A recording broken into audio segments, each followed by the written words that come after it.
আলিপুরদুয়ার জেলা পরিষদের তরফে আলিপুরদুয়ার জেলার মাদারিহাট বীরপাড়া ব্লকের এমএলএ হাট থেকে রাঙালি বাজনা পর্যন্ত নতুন সড়কের শিলান্যাস করা হয়। এ বিষয়ে উল্লেখ্য, এই সড়ক নির্মাণের দাবি 20 বছর ধরে আন্দোলন করছেন এলাকাবাসীরা। তারা জানান, এশিয়ান হাই রোডের সাথে সংযোগকারী এই সড়ক দীর্ঘ 20 বছর ধরে বেহাল অবস্থায় পড়ে রয়েছে, যার ফলে পড়ুয়াদের স্কুলে, রোগীদের হাসপাতালে নিয়ে যেতে চরম দুর্ভোগের শিকার হতে হতো বাসিন্দাদের। এই নিয়ে বেশ কয়েকবার আন্দোলনেও শামিল হয়েছে তারা। অবশেষে রাস্তা তৈরির কাজ শুরু হওয়ার মুখে হাসি ফুটেছে এলাকাবাসীর। এ বিষয়ে জেলা পরিষদের সভাধিপতি স্নিগ্ধা শৈব কি বলেন শোনাবো। আজকে যে রাস্তাটার শুভ উদ্বোধন হলো, কত টাকা ব্যয় এবং কোন ফান্ডের থেকে হলো, একটু বিস্তারিত সহকারে বলবেন। বিস্তারিত আপনাদের প্রথমেই বলবো যে সামনে বোর্ড লাগানো আছে, তারপরে বলবো যে আজকে এই রাস্তার দাবি দীর্ঘদিনের ছিল স্থানীয় বাসিন্দাদের।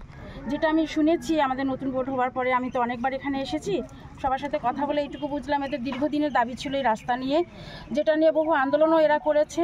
তারপরে আমাদের তো একটা সমাধান আছেই, দিদির মানবিক মুখ্যমন্ত্রী আমাদের মাথার উপরে রয়েছেন, ওনার আশীর্বাদ সবসময় আমাদের সঙ্গে রয়েছে। তো দিদিকে সরাসরি কমপ্লেন করার পরে এখানকার অধিবাসীরা, বাসিন্দারা এখানকার অসুবিধার, রাস্তার যা প্রবলেম সেই ব্যাপারগুলো দিদিকে জানানোর পরে দিদি স্যাংশন দিয়েছেন। এটা রাজ্য তহবিল থেকে, যেটা সাংসদের তহবিল সেখান থেকে হয়েছে, জেলা পরিষদের আন্ডারে, সেটা জেলা পরিষদ থেকে আমরা এই রাস্তাটা করে দিচ্ছি।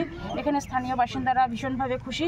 এতদিন থেকে তো আমাদের এই ব্যাপারগুলো আমরা কি বলবো, সবাই আমরা ভুক্তভোগী ছিলাম। তো এখন কিন্তু আমাদের আলিপুরদুয়ারের যে আমাদের সাংসদ যিনি রয়েছেন প্রকাশজিৎ বড়াই, উনি আসাতে আমাদের আরও খুশির ব্যাপার, যেটা সবার কাছ থেকে শুনলাম। আমরা তো প্রশাসনের কাজগুলো যা করছি, দেখছি যেভাবে আমাদের কাছে ডিমান্ডগুলো উঠে আসছে, আমরা চেষ্টা করছি দিদির কাছ থেকে সেগুলো স্টেট থেকে সেগুলো অ্যাপ্রুভাল নিয়ে যত শীঘ্র পারি আমরা এই ডেভেলপমেন্টের কাজগুলো করছি, এবং আগামী দিনে আরও ডেভেলপমেন্ট। কত টাকা বরাদ্দে তৈরি হচ্ছে রাস্তা? মোটামুটি 1,10,00,000-এর উপরে। কতটা দূরত্ব রাস্তার? মোটামুটি কত কিলোমিটার হবে? 3.5 কিলোমিটার।